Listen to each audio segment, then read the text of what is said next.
Hello there. Welcome to Tales from Peridia. Today we have a super very special guest, Mr. Roger Christian, the designer and creator of the beautiful lightsaber that we have on the screen here. Yes. Mr. Roger, how are you doing today? I'm good, thank you. Very Thank good. you for making the time to come on our humble little podcast here. Not at all. It's always a pleasure doing these, and I spend a lot of time now meeting fans, so it makes it all worthwhile. Yeah, definitely. I myself as a fan, and I'm really honored to meet you because as I am a huge lightsaber fan, and I can't wait to ask questions about the process behind designing a lightsaber. Right. It Yes, seems sir, to comes up every time.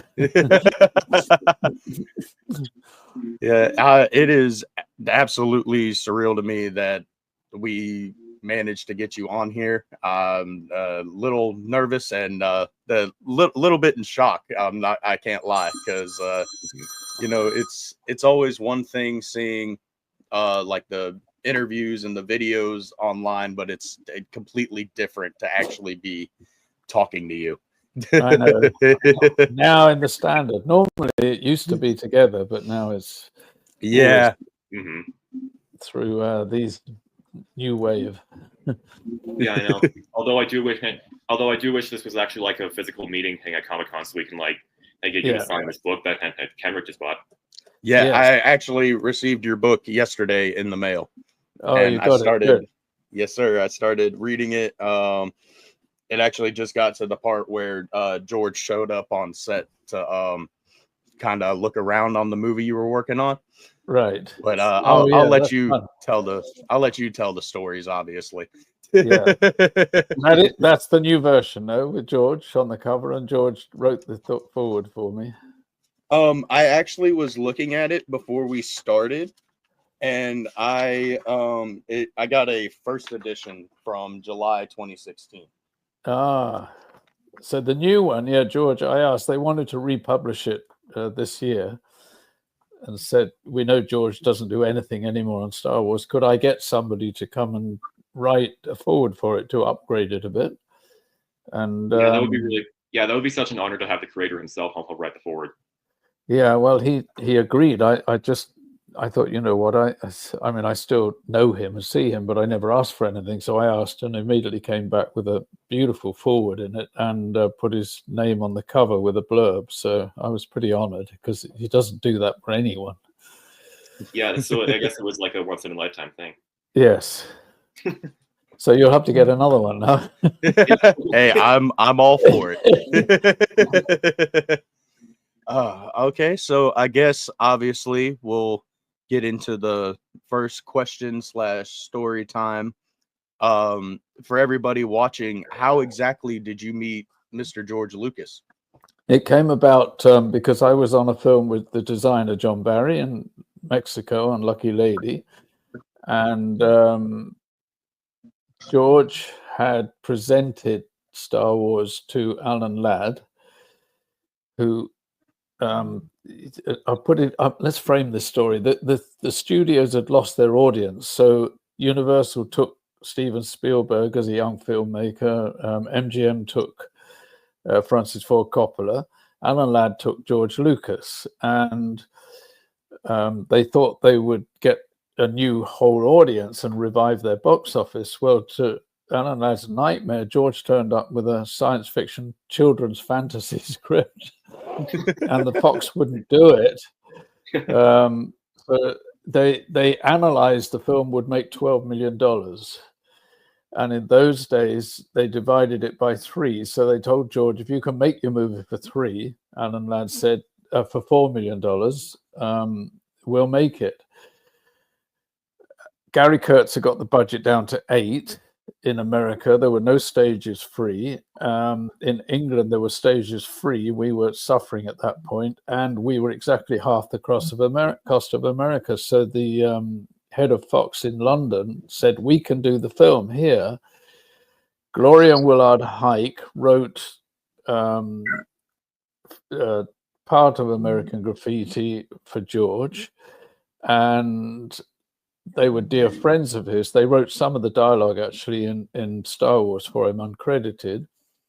They wrote Lucky Lady, and we'd become great friends, John Barry and I, with Gloria Willard, and we were converting old Mexican buildings into rum running era sets. And they said to George, look, these two, they're doing exactly what you want. So he flew down to meet John and I with Gary Kurtz, and he turned up on the set. I was creating a salt factory because it was very valuable in those days, salt, digging salt around with shovels, and George picked up a shovel to talk with me while he was doing it. That's typical of George. And then when he said, I'm trying to make the science fiction movie, I was deadly honest and said, you know what, I've never related to one. I love science fiction. I read a lot. But I've not got an inkling of why they're always so over designed and don't look believable. So, and I kind of said to him, you know, I imagine spaceships like they should be old and used and oily and dripping like liquids and banged up, where the owners have kept it going and repaired it. And it was only in August, finally, when I got back to London, that I just realized I described the Millennium Falcon in detail, because even in the script it says this is a pile of junk. So John and I got hired on the spot and were told to be in London in August, which we did, and had a meeting with 20th Century Fox and found the entire budget was $4 million, which meant the art department to build this massive science fiction film was like, I think, $600,000. It was nothing. And there was no time, and Fox weren't committing. So George paid, and we set up in a tiny little London studio for 4 months, just John Barry, myself, and an art director, Les Dilley.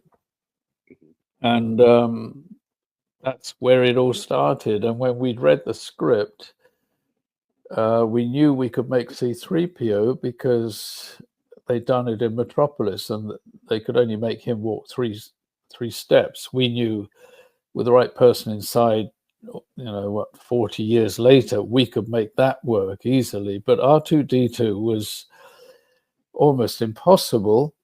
Because the radio control at that time was really primitive, despite what John Steers, the big special effects guy, kept boasting how great it was. We knew it hardly ever worked. And so we had to set about making one work. If not, the movie wouldn't have been made. And I think everybody knows now, George took the two squabbling peasants in Forbidden Fortress and turned them into the two robots. And they're the storytellers, really. They may not be in the lead cast, but they're the storytellers of Star Wars, and they kick the whole thing into action right the way through. So kind of inspired by Doctor Who, because there they had people inside the Daleks. We thought, if we build one around a small person, that's probably the only way. So I hired a carpenter, Bill Harmon, who did all of Monty Python's work. And as I think anyone listening knows, they had very little money. They couldn't even afford horses on Holy Grail. They banged coconut shells together. So I knew Bill, he had a huge sense of humor, would be able to help us out here. And luckily he had wood at home in the garage. So he brought some in, because we had Robert Watts with us in charge, and he said, there's no money. I'm sorry, they're not giving us any. There's no pre-production money, nothing. So Bill scrambled around and got some other bits of wood from the studios. It was a tiny film studios we were in, and found some left over, and built him so that the legs went through the body into the leg itself, and it was hid by those side pobs. And then he said, Roger, I can't make a top.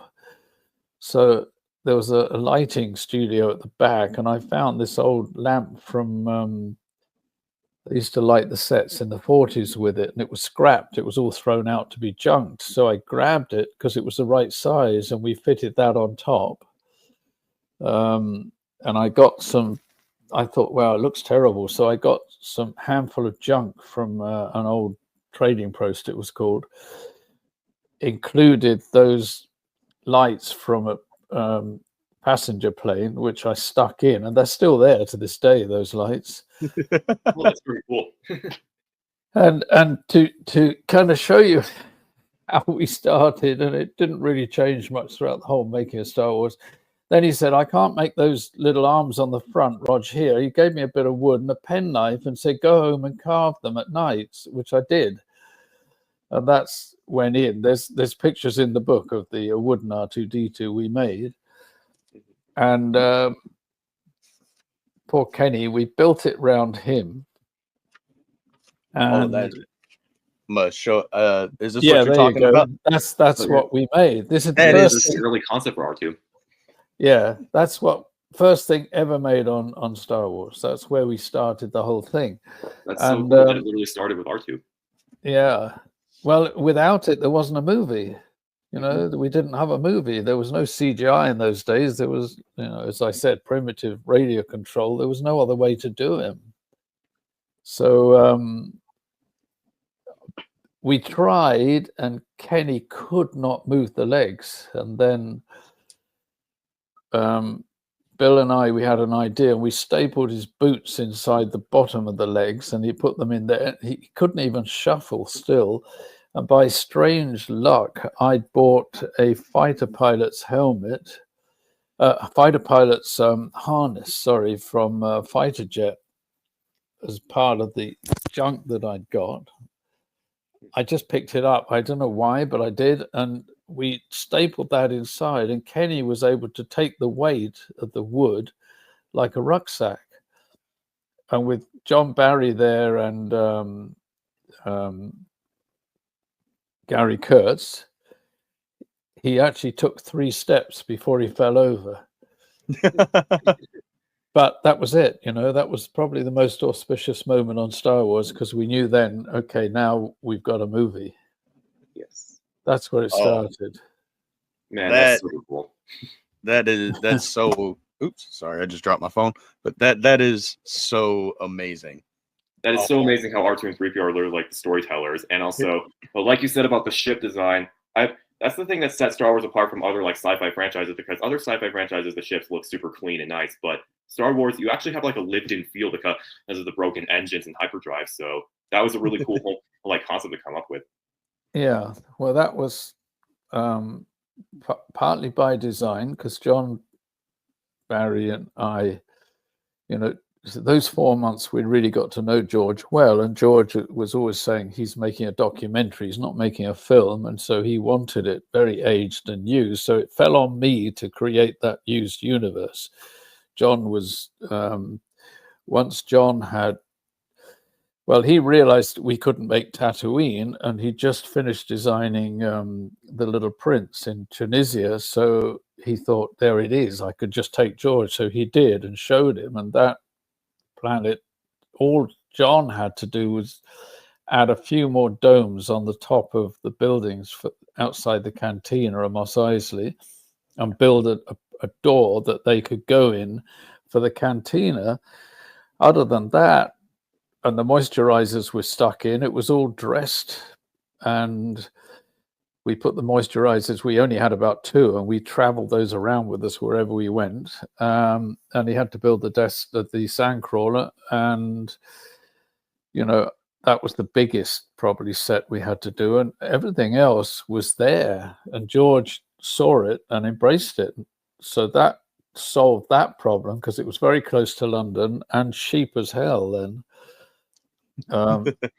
It fell on me to make the rest of it. And what I did, I realized then that I had my own ideas, and looking at the budget, and I broke down my script in 10 days, and I list everything out that's in the script and what I think should be there. I realized I didn't stand a hope in hell to do what was required for that amount of money. So I thought, right, okay. And I'm pretty stubborn, and I really wanted to do this film, and I like George, and it was a dream for me. That's how I'd always imagined science fiction. So I took myself off to our gun hire facility in London called Baptist, and they could arm, a World War II battle. They could do Charge of the Light Brigade, anything. They had huge stock, and obviously throughout my art directing career, I was constantly getting guns, so I knew the owner very well. And they set me up with a table, and I kind of thought, okay, the blasters were the first thing, and there was a lot of them required. And I'd always loved the Sterling submachine gun, and to me, that's a science fiction weapon. I could have just used it, but I kind of got the idea I better change everything up a little bit. So they gave me a Sterling. I added those T-strip round the barrel, and I found in boxes, I was going through boxes of old stuff, and I found these night sights that were used in Ireland, and I thought these are cool, and I stuck everything on with super glue, the first one, and took off the clip. Normally on a Sterling for battle, they have a long clip, but they had little short ones, and I put that on. And the huge thing is, you could still fire this gun. You got a blaze out the end and a smoke and everything, and it kicked. So I thought, okay, that'll do that. And my thinking was that I knew I couldn't. I knew I couldn't go to the workshops at that time. We weren't in EMI Studios, so there was only us, and I didn't know how long, but I knew we were going to start shooting in March, so there was no time to build anything. Plus, I knew with these guns, I could rent them, stick my bits on them, and then give them back at the end, so that was cheap. And the main consideration for me was Han Solo, looking like a Western kind of gunslinger in space, and as soon as I kind of searched around and found the Mauser, which I loved, I think this is and it had a wooden stock, so it's such a beautiful gun. So I added a flash hider on the end of it and stuck more sights on, and that was the phone call I then had to make to John Barry, and I said, look, I'm in Baptist, this is what I've been doing, you better bring George here. It was the moment really where once he saw it, I knew if I was on the wrong track, maybe I'd be fired, or I was on the right track and it would be okay. And George came and just loved them, and saw what I'd done. He stayed with me. Actually, he got his fingers covered in super glue with me. We made Princess Leia's gun together out of that practice pistol.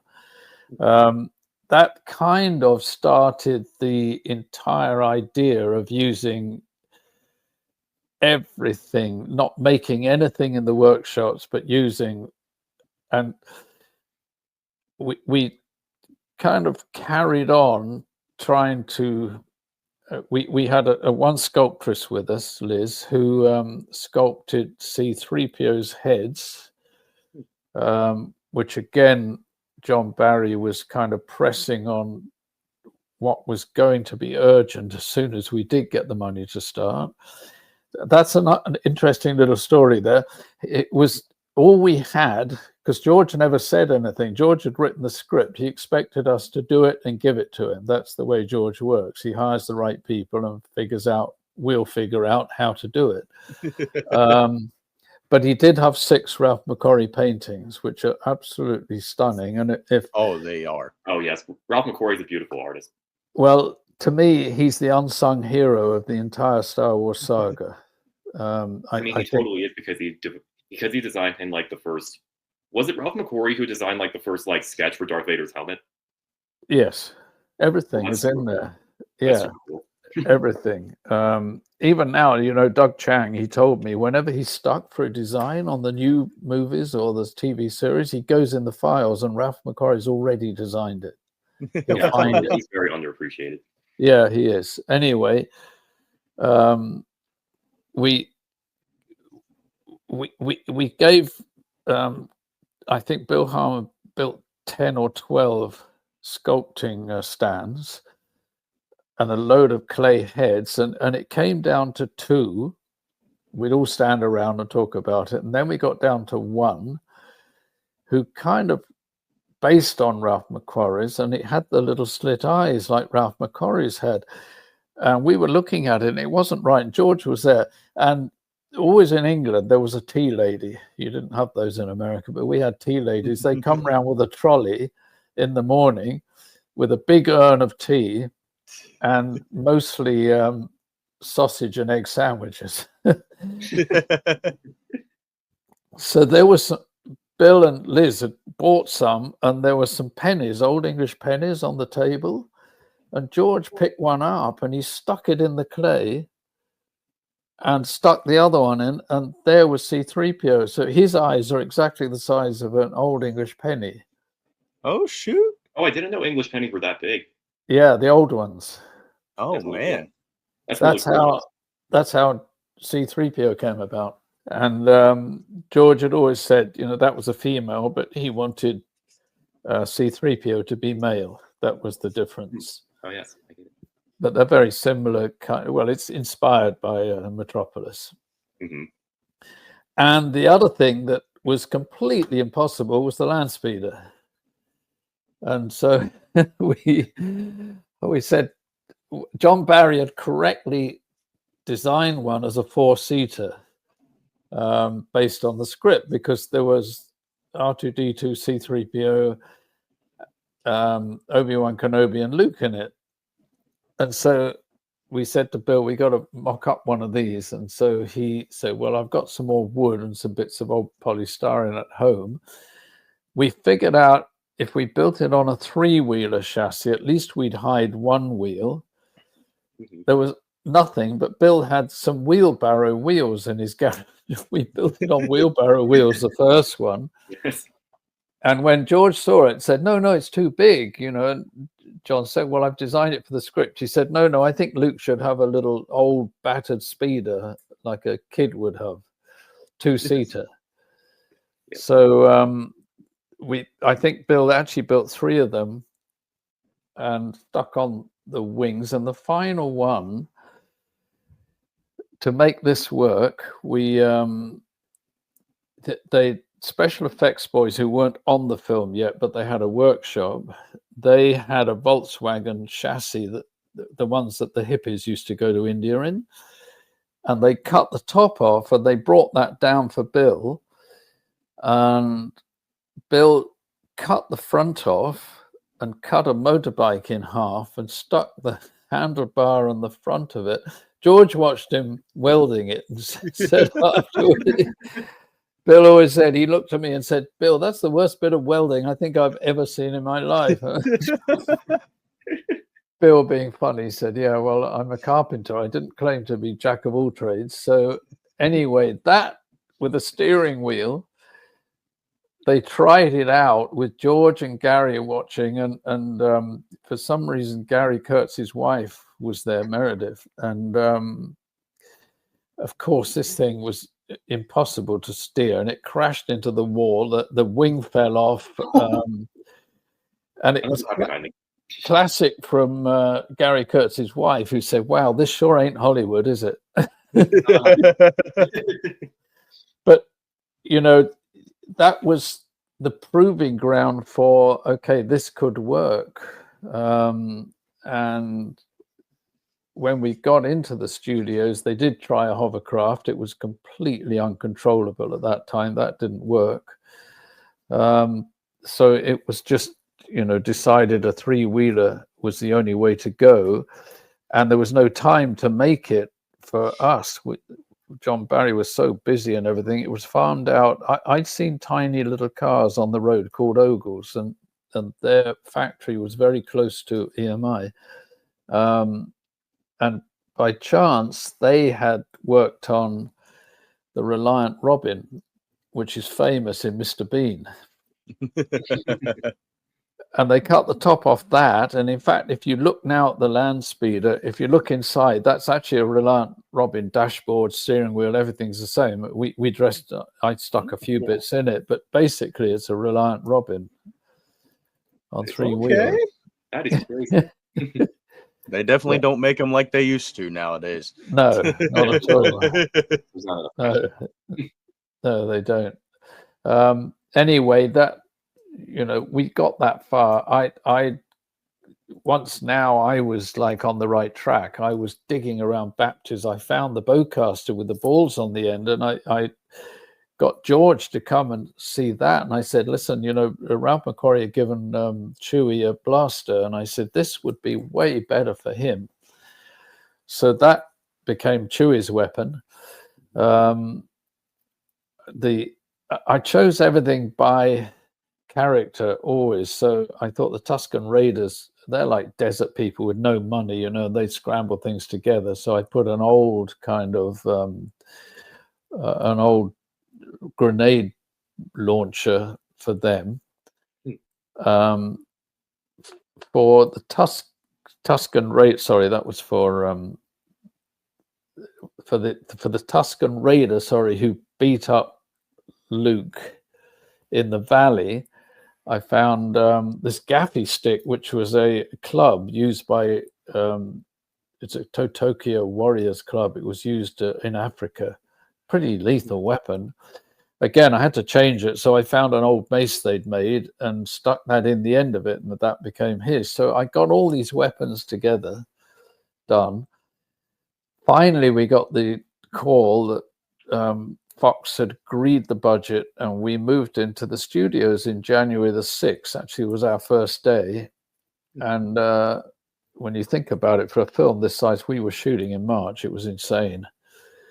And during that time, I kind of driven around thinking that we've got to make the Millennium Falcon, and John Barry had designed it based on Ralph McQuarrie's paintings. And I thought, you know, I can't afford to make anything. I don't have the time. So again, I don't know whether it was inspired by my bits of scrap I brought, but I thought if I got old scrapped airplane junk, I could stick it in layers inside and make it look, my idea was like an old submarine or a bomber. And I think because George had made THX as a very low budget on the streets, I didn't get fired every time I came up with these crazy suggestions, you know. And that was the first thing I did in EMI. I was only there a few days. They said, right, they'd hired a little four-seater prop plane, and they took me around aircraft fields, and I was staggered. There were mountains of junk in the rain, just abandoned. No one wanted. There were piles, mountains of it. There were jet engines from liners just left abandoned. So I bought enough to do this entire movie, I think probably for £50, which is less than $100, truckloads of it. And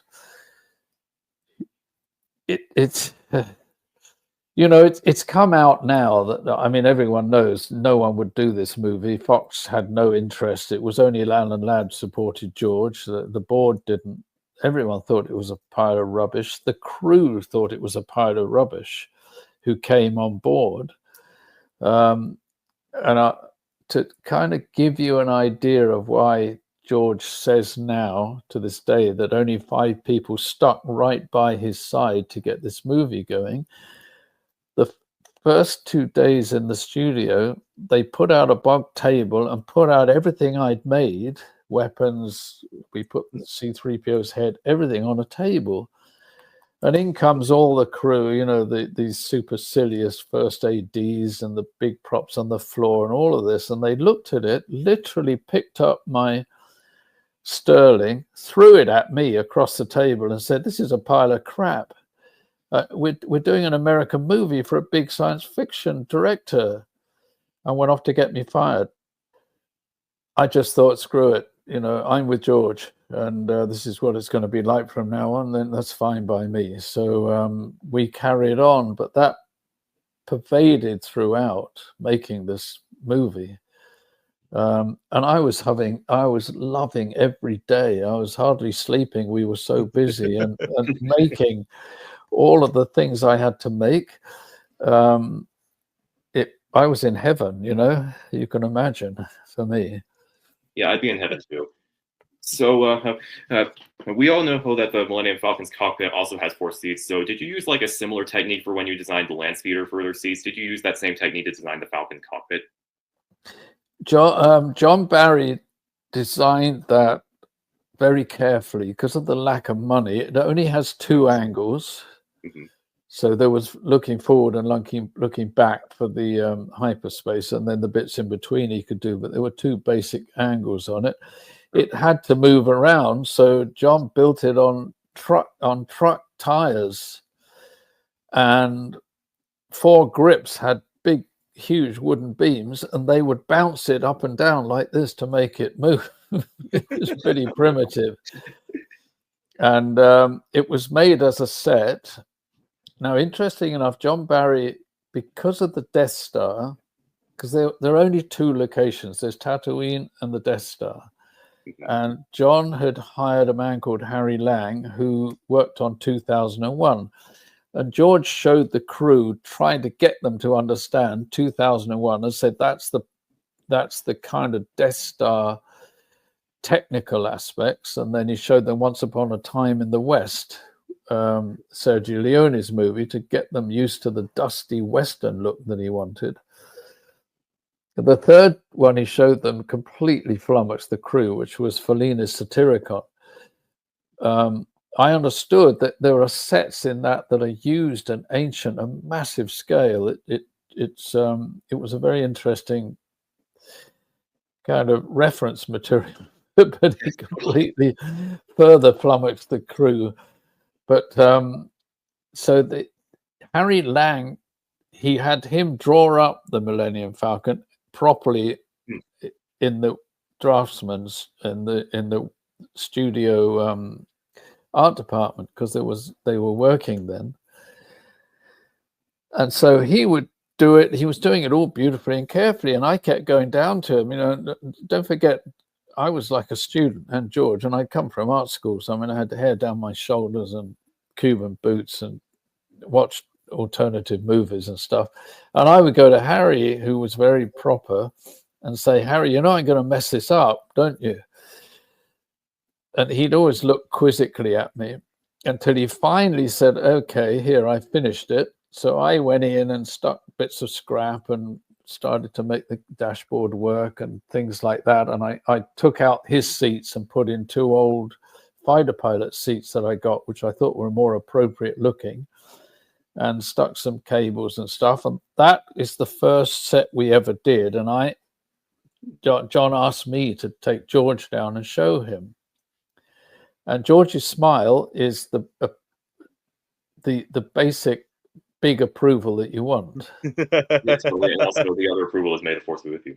Yeah, and so he smiled, and that was it. And so I said, George, listen, I've got an idea. In American Graffiti, you had those big fluffy dice in Ron Howard's car.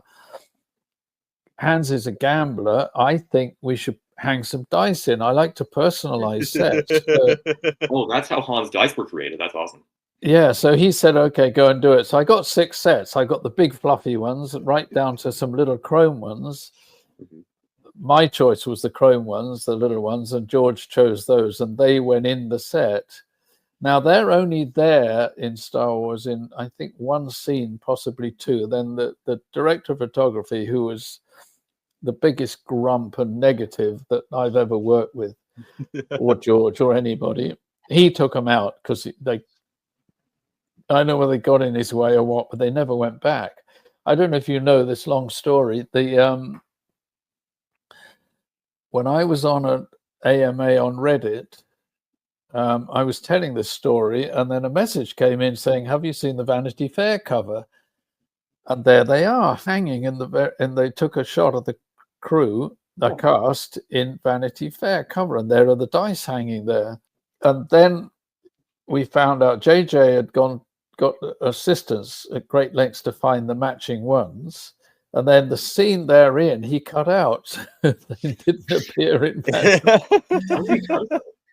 that either. That was The Force Awakens. But of course, they came back big time with when Han had died, and Luke presented the dice to Leia as a memory of him. So that like a lot of things we did out of accidents or kind of cheap design came back as canon. Actually, that was one of them. That I'm really not gonna lie. I would have loved to see the Millennium Falcon with just like a nice big pair of pink fluffy gambling dice. It would have looked so hilarious, bro. I get why you went for the other design because it feels more in universe. Yeah, it would have been funny. It really does. It would have been funny, yeah. Yeah, there you go. But my favorite set I think we built was the hold. Two things really. The hold that I had to do, which the hangar bay ate up my scrap. I was buying more and more of this aircraft junk, and for weeks we were building it, adding it in, and honestly it looked terrible. I was just praying no one would come onto the set to see and think, wow, what is this kid doing? This is not going to work. But it finally came to light, and it really looked like a real ship once it had got to that point. There is another funny story there. When the master prop, Frank Bruton, was one of the very few people who really supported us. And Frank did David Lean's movies. He did Stanley Kubrick's movies. He was a giant in the industry. And he came and so I was called Boy. He said, "Boy, what do you want me to do?" So I said, "Strip out this prop room. There's no curtains, there's no furniture, nothing like that. I'm going to get in a lot of aircraft stuff, and we need to strip it down and make the sets out of it." He did that. He came to watch when the first truck, a massive truck loaded with my scrap, and there were jet engines all tied on with rope. It was backing in, and I'm standing there watching it, praying. I was crossing my fingers going, I hope this works. And then Frank didn't even look at me. He just said, "You're mad, Boy." And I realized, well, yeah, maybe I am. But see, Frank, unlike the others, said, "Okay, Boy, in my office in 10 minutes, you tell me what you need me to do and we'll get it done." And that's what we did. I told him I need tools to break all these engines down. I want everything built, made into its original pieces, and we're going to use that to make the sets out of. I'll make props out of it, all sorts of stuff. And I had a buyer then, so I told him, "Buy me anything you can think of, old camera gear that's broken, buy me calculators, anything you can get your hands on, I need.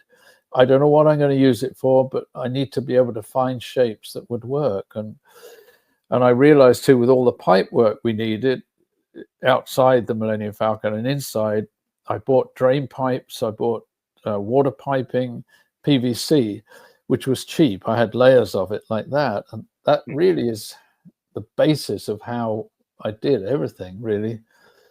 And it kind of worked, thank God. So the whole room, I was immediately thinking about the Death Star's hangar bay. Was that completely made out of scraps too? Mm-hmm. That's really everything cool. He built. See, John Barry went after we'd seen George in Mexico. This film was so massive. We went way over schedule, right into the July, like heat in Mexico was unreal. And there was no sanitary. It was really rough. Quite a few of us got paratyphoid. I was the worst. They thought I was about to die, and I pulled through. And this kind of set the tone for for what we were doing. And I've lost my train of thought now. Where was I talking about? I think the business of Tatooine, which was very like Mexico, it was very like this rough world. Oh no, sorry, I know what I was talking about. Let me go back.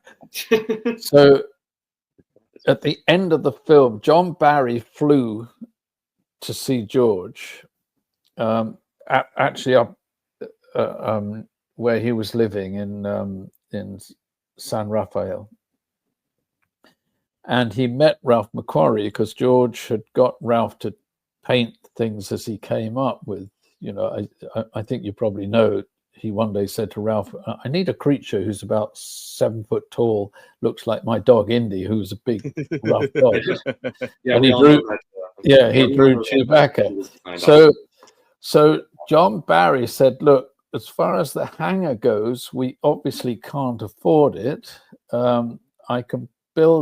have to have a full-size part of the Millennium Falcon because the actors are going in and out. He said, but I can build part of it, and then we'll do a matte painting for there and for the Death Star, where Obi-Wan pulls off the shield. And so Ralph had only heard about matte paintings, didn't know what they were. George wasn't too familiar at that stage. So John explained what you do. Now, Ralph went back to LA where he was living and had read about it and thought, okay, you do these on glass. He didn't have any glass that side. So you know what he did? He took his shower door off and painted that painting of the hangar on his shower door. There's more to this story. He then had to get it up to San Francisco where they were working, and he had an old car, and he tied this whole shower door on the top of his car and drove it himself. This gives you an idea of how Star Wars was made. These are the stories that are real, He had a lot more faith in that than I ever would have had in my entire lifetime. Yeah, I would have been so scared. I know. He's an artist, but you just think, well, I've got to do it. What do I do? Okay, then I'll tie it on the top and do it. He creates the most beautiful designs ever. Yeah. Okay, so I wanted to get into the real good stuff. How did you design the very first lightsaber? So this one eluded me, I have to say. I kept looking through my junk and bits and pieces and everything, and I couldn't find anything, and I knew I didn't have time to make it. And it actually came about because of Luke's binoculars, the bino bins as they're called. I had some broken down camera bits, a UMIG and a stills camera that had a flip up lens on the viewing on the back, and again with super glue I stuck them all together, and I thought, well, this will work, but I need to make it look like binoculars. So I went to buy 2 lenses, cheap ones, and stuck them with super glue on the front. And while I was in it's called Brunnings, and a friend of ours managed it, David French. I bought these things and I said, David, have you got any? I've got to make this weapon. I'm not sure what yet, but do you have anything? And David, and in the documentary I'm just finishing now called Galaxy Built on Hope, I've actually interviewed David French about all of this story, so his side of it. But he says he remembers when I came in the store and asked for this. He showed me these boxes that were under a shelf at the back, and said, go and have a look in there and see what you can find. Well, the first box I pulled out, I opened the tissue paper, and there were the Graflex handles, like the one on the screen here, which I'd found the Holy Grail. I mean, I just saw this, and it was exactly what I'd imagined. I had, I'd studied mythology like George, and I knew a lot, and my favorite at the time was the King Arthur legend, which you remember because of Excalibur. That was the power in the sword, and I kind of knew I've got to find something that has this gravitas, because this is a weapon of the Jedis, and if Star Wars works, that lightsaber is going to be laser sword. It was called in those days, by the way, from the script. And so I thought, and there it was. So I got 3 of them, raced back to the studios and fiddled about, tried different things, and then I had the T-strip left over from the from the Sterling blasters. I actually tried 6, and it looked okay. But then I thought, I can fit 7, so I put 7 of those, stuck it on, and I'd broken down a Texas Instrument calculator to look inside what was there, and I liked the bubble strip, which is what I stuck inside the grip, because that was the only bit I didn't like. And thought, wow, I think I've got it. And called George again, called him over to my room, and George held it and smiled, and that was it. It went into the system. Then once it was then kind of approved, then he said, the only thing I need to do is hang it on Luke's belt in the desert. So I only had a basic pliers and a screwdriver and boxes of super glue. So I had an assistant, Roger Shaw, who was a metal sculptor. He had a toolbox, so I sent it to him, and he put on the D-ring on the end. And then in the discussions about the blade, no one knew really how to do it. I had done some art kind of work that we had for demonstrations and for exhibitions, and we painted front projection paint, and it glowed. So I suggested one day, this might work, and then they said, oh, go and do it. So there's a registered meeting actually with the special effects boys where I went down and explained to her what I wanted. The director of photography, Gil Taylor, immediately dissed it, said that won't work, and I don't want it, it'll upset the lighting in my sets, you can't do it. George overrode him and said, Roger, go and do it. So I did. The special effects boys drilled out the end of my Graflex and put a little motor in there that held a wooden dowel. And then he did something clever, or it was accident, but it was tiny bit out of center, and it vibrated as well as spinning. And yeah, it gave a glow on the set. You can see it in the fight scenes, backstage stuff or rehearsal. I think it's on YouTube. And it was enough for them to rotoscope afterwards and build the light blade as it should have been. But that was hand painting each frame of the film, rotoscoping. That was the only way to do it in those days. And so insane. That was born, the first one was born. And we asked David French, it's an interesting story. We asked him afterwards what happened then after Roger took those 3, and that he said, I got a call saying, do you have any more of these? Now, David, this Graflex camera was the press camera of the day. Every press in the world used it. It worked, and it was really good. So he had a lot of them. And they said, have you got any more? And he said, yes, how many do you want? And he agreed to give them 30 handles. So, as he said, 33 of the Graflexes went to the studio. And then they said, how much did you get for them, for all 33? And he said, £850. Can you imagine? Yeah, that's crazy. And afterwards, David always says, I've completely wrecked his business, because he's still renting them out. He said, I can't get any more now. They're all like stupid prices. Every fan wants them. So there we are. So, yeah, that's a really cool story. So we know how that Anakin's lightsaber was made out of a Graflex handle from a camera. So how did you design Vader's lightsaber? That one, like I'd done the weapons, I wanted to make that one look like the Death Star. So it should have that kind of cold engineered feel. So they actually used the basis, my Graflex handle as a basis, but then the effects boys, they actually made up the end. So it looked like it was specifically designed and engineered.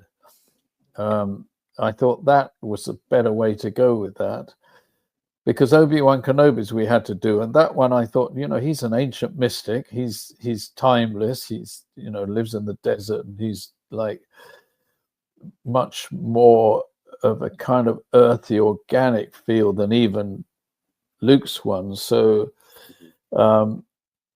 part of the scrap junk piles, there was a thing called a rifle grenade, and it was a grenade that had a pole on the end, and you could put it in a rifle and fire it, so they could fire the grenades much further. And that was the basis of it. There's a bit of my graphics in there. There was a piece of a Derwent jet engine that we broken down from the jet engines that fitted. I mean, whatever you put together to work. Yes, and there's a bit of an old machine gun in there. The funny thing is, the on the end, what just happened to look right was a faucet, what we call taps. I was with David West Reynolds. David West Reynolds wrote the Star Wars dictionary. He was eventually hired by Lucasfilm, became a good friend. I was with him this year at an exhibition down in America. And then he said, "Oh, by the way, I've always wanted to ask you this. Was your tap on a hot or cold?" Because he'd put on, I think, a hot on his. He still had the cap on the end. And I said, "David, I would never, ever make a lightsaber that the audience would think, oh, yeah, Obi-Wan must have gone to the tap shop and got one." Dude, that's so crazy. I never knew that Obi-Wan's pommel was made out of a tap cap. Yeah, and I took the end off it, the cap with the hot or cold symbols on it, and so that it's empty at the end. You can see there's something going on in there. I thought that was a really funny story. Then I realized there's so many debates. Was it hot or was it cold? That's something we could get into. Jedi business, go back to your drinks. Yeah. So there we are. That was his story too. Shoot, that was the only 3 I had to do. So I didn't know that Obi-Wan's. Yeah, I didn't know that Obi-Wan's part of it was made from a like shower knob. No, it's a tap. It's a basic water tap. Sorry. Yeah, that's crazy. Yeah, but I've always known that it was made out of a grenade grip. Yeah, that's there, but there's all these different bits in it. There's a funny story, actually. I was reading it the other day, but one of the he's the most known maker of replicas. He could not find those taps anymore. He happened to be in London, and he went to a Mexican restaurant, and there it was on the bathroom. Do you know what he did? He realized he couldn't go and ask for it or take it or steal it. So he went to a plumber's, bought a tap that would work, the top, went back to the restaurant, took the tap off that he wanted and stuck another one on it and never told anybody. So, see, I love these stories. I just think this is Star Wars, you know. Yeah. Oh my gosh. Yeah, I love hearing all these stories about how the iconic Star Wars props were designed, but that's a really cool fact that I just found out that the saber was made out of a Mexican tap. Yep. Dude, that's awesome. So I guess my next question for you, Mr. Roger, would be, so what would your best advice be for somebody who's wanting to get into, like, I guess, prop designing or just like working on movies in general? I think for prop making, if you want to go at that, you just have to do what I did and just stick stuff together and make things, you know, and come up with your own design. Like, if you could see this, my son is 11, so he said, "Oh, I'm going to make you a lightsaber, Dad," and he made me one out of Lego. That's really impressive Lego saber, which I've kept. And there's a lightsaber, you see. So I think that, you know, it's when you get to the end of my book, and I wrote the book really as a mentorship. It's not just look what I did and how great I was. It's nothing to do with that. It's how to succeed when everything is against you and nobody's really helping you, and what you've got to do. And the last line in my book, when you get to it, says, "Don't let anyone tell you you can't, you can."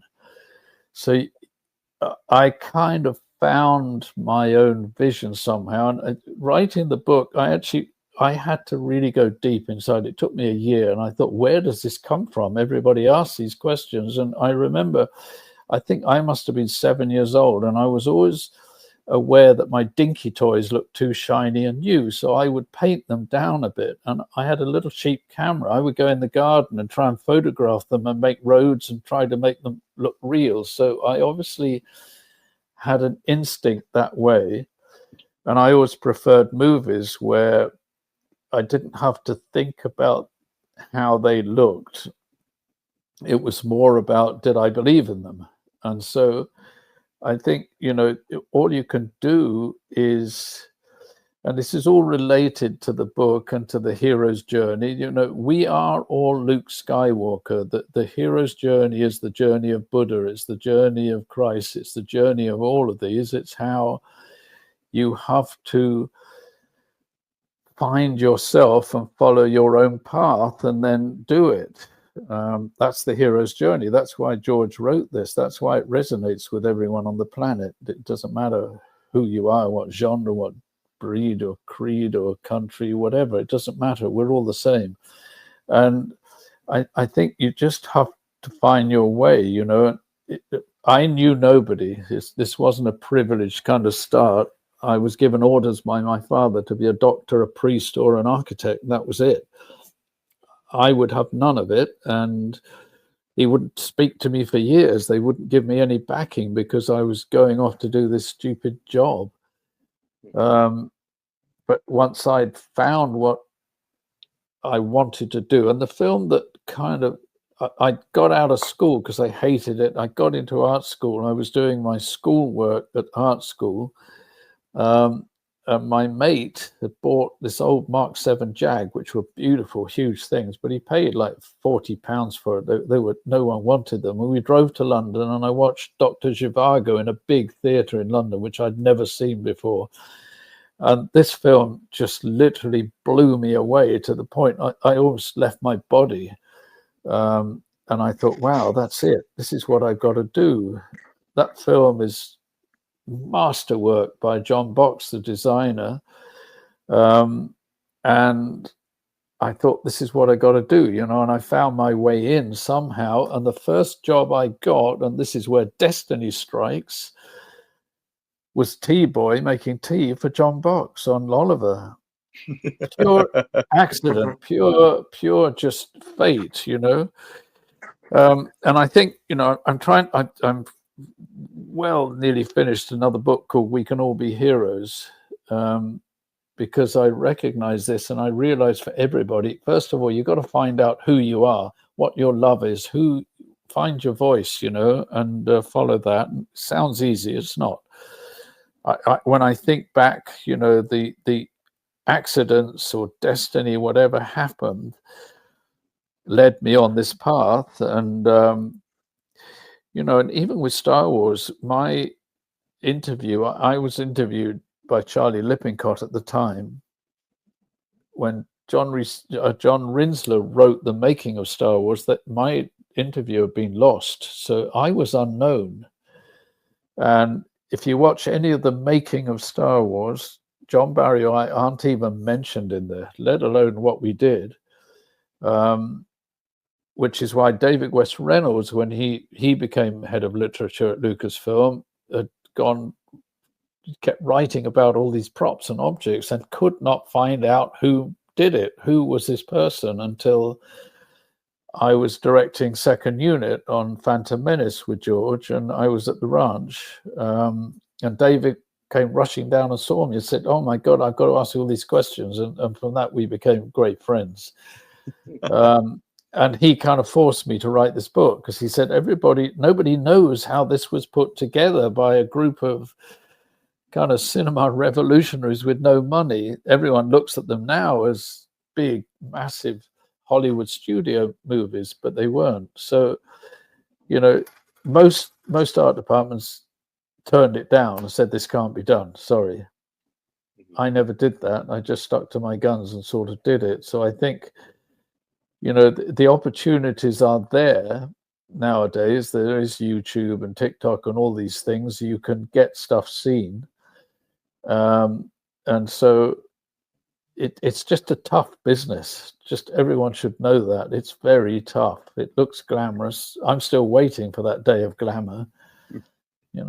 maybe at the Academy Awards or maybe on a premiere of the movie, you get dressed up and that's about it. The rest of it, you're scrabbling about, desperate to get through.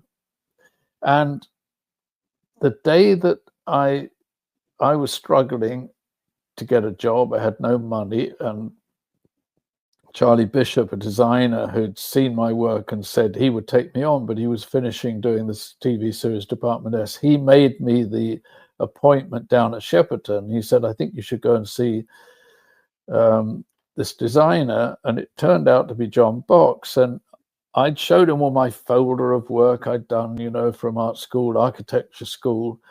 And he closed it up and he said, Roger, I'm going to tell you about the film industry. So you're in the desert, there's an aeroplane next to you, and you've got a bottle of green ink in your pocket. So cloud of dust, here comes the director and the producer. Wow, this is great. Can you have it read by tomorrow morning? And he said, you either do it or you talk your way out of it with an alternative on the spot. That's the film industry, and that stood me in good stead. And I think it would for everybody, anyone who wants to come into this business. That's, I don't think it ever changes. However much money you get, even James Cameron is still never enough money to make what he wants to do. So, but it's a fantastic business to be in. I mean, I just think, wow, my life, I've had an amazing time doing with doing that and Alien, Life of Brian. I've done some other fairly revolutionary stuff. I've tried to keep going, doing different things. And now, I don't know if you saw, but I joined Theory Sabers, and he suggested to me that everybody wanted an origin saber. No one's ever been able to do it. And I'm allowed to do what I want with Lucasfilm. I'm still family. I still go there. I know George, everything. Disney are a different matter. They let me do most things, but you never know. So he had suggested I do an origin saber, was right what I did myself to create the lightsaber out of my imagination before it went into the studio workshops. And so we did my origin saber. That went up for sale. We did 200 special editions numbered, and I signed them. And it sold out in 3 hours. Congratulations. That was last weekend. I mean, I was just blown away, but I realized that I had to come out with the book because, again, the publishers don't do anything. They don't publicize it. They just wait for people to come and find it. So last year I thought, I've got to now start doing, I go to America, I do fan events, I do them here. I'm doing more and more myself not because it's me, but because this film is going to be studied in universities forever. It's unique on the planet. It'll never happen again. And George's ambition was to do a family movie, and every movie was for 9 to 12-year-olds. And I understand that and embrace it. And I meet so many parents and kids who come together at shows, and it's exactly what George intended. They have a wonderful kind of communication, and it's given them that. So I think he's given the planet so much. So I kind of get out on the road and do what I can now. And doing this origin saber was a kind of showed me that there is such a hunger in amongst the fan base to know what really happened, because it's never been told before. So I have a kind of responsibility now to do it. Because John Barry died very young. He passed away, sadly, when he was working on Empire Strikes Back. So I'm the only one that no one else knows how we did it. Oh, man. Oh, man, that's sad. I'm glad you're still around to be able to tell the tales, Mr. Rock. Yeah, I'll be around for a bit too. So I have a question about the origin saber at Theory Sabers. Did you design it in the hilt using the same technique that you designed the very first lightsaber? Because I know that Theory, he usually designs all of his saber hilts from this company called TXQs. But when you helped him design it, did you use the same method you used for the very first lightsaber? Yeah, it's the same one. As I said, I thought, we make these things from what I first ever tried was I tried 6 of the strips around because that's naturally what you would do. I ended up packing them into 7, so we did it with 6. No, I did. And my biggest thing on the first movie, I loved that red button when I saw it. It was never used. Luke had, it was, you know, with a stick stuck in the end of it, it was unstable and everything. And Luke holding it where he held it, he used my bubble strip to fire it up. If you watch in Obi-Wan's cave, that's what he does. So my big thing was I always wanted to see a lightsaber which was controlled by the red button, and the one from Theory Sabers, the button controls everything. That's awesome. Yeah, so that was you know, history coming alive for me from what I dreamt and how it should be. So things like that, they're pretty cool. Yeah, that is really cool. I always thought for sure that Luke always ignited the lightsaber from the red button too, but I know it's new from all the other props and toys and everything. It was on the bubble strap. Yeah, and that was never intended. It was just easier for him, and with the blade, it was so unwieldy that it was easier for him just to hold it and do that. Yeah, totally. Pretend, because no one knew in those days, what is this lightsaber? How does it work? What is it? Anything, you know, because it never worked.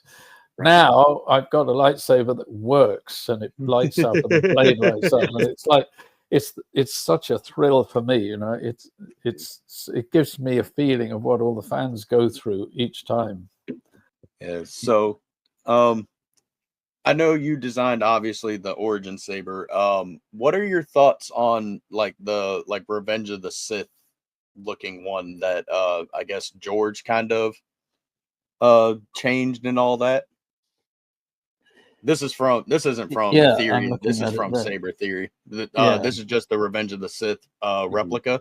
Yeah, because obviously it's different. Well, that's better than my big peeve was. You know, I finished Star Wars. I designed the Nostromo and did all the interiors for Alien.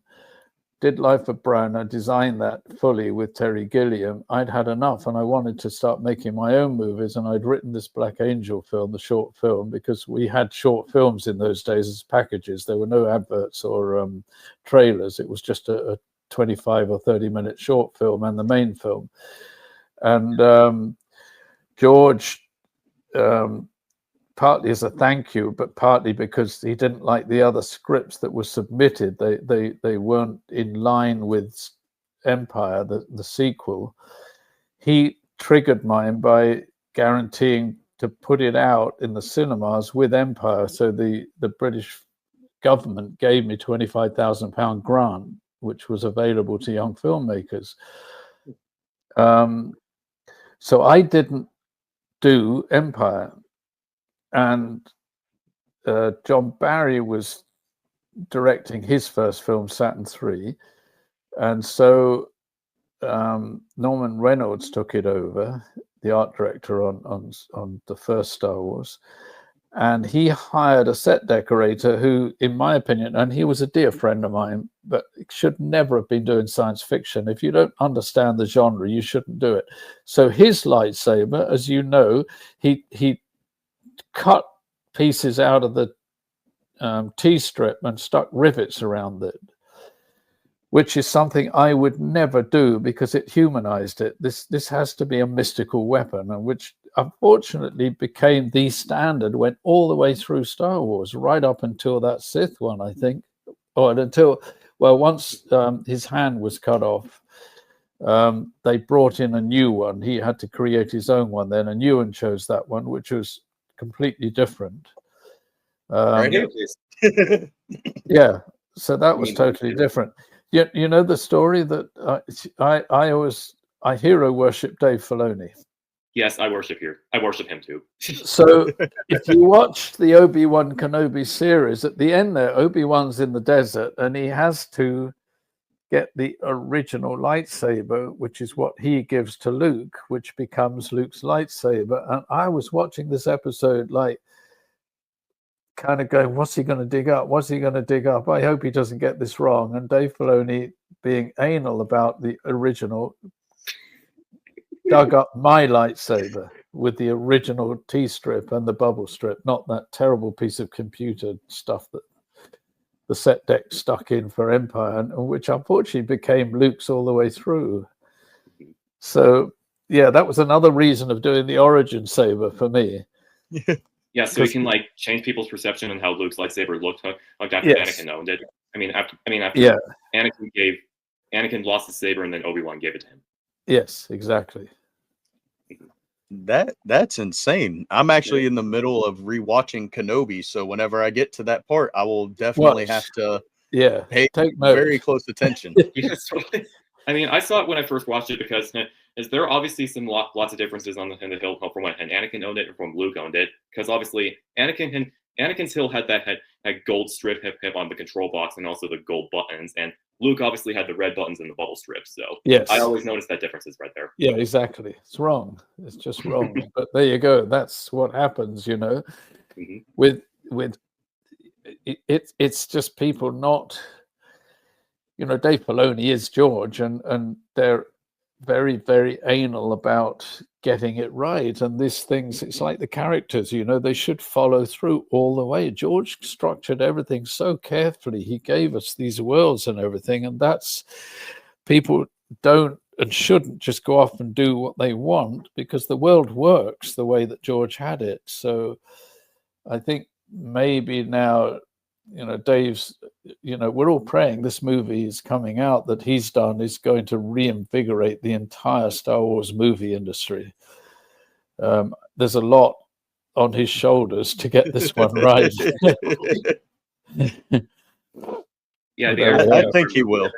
I think so too. Yeah, I think it's going to be titled Heir to the Empire since Thrawn's the main villain, but I definitely think it's going to change Star Wars for the better. I think so, yeah. I have no doubt, actually. Yeah. Okay, so before we get out of here, trying to unmute Sean, but it's not working. So he might have to, because they choose to mute themselves, so he'll have to do it.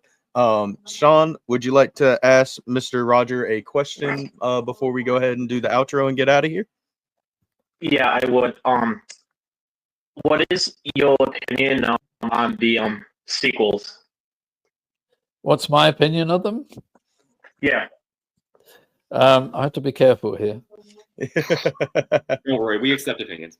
No, I know, but it's you know, we're all branded. If we say anything wrong, we're all branded misogynistic and women haters. I mean, they come up with all this stuff against us, whatever you say anymore. But yeah, I think that the problem here was they should have followed, in my view, George's original outlines, so that everything, because there's no question, it's the Luke Skywalker hero's journey. So Luke should have been in the first film right to the end. We should have had the hero's journey finished. So I think the fan base had gone so much kind of awry that JJ, who's a fantastic filmmaker, he kind of repaired the damage, and so he decided he would remake Star Wars with a new vision, and I think he did it superbly well.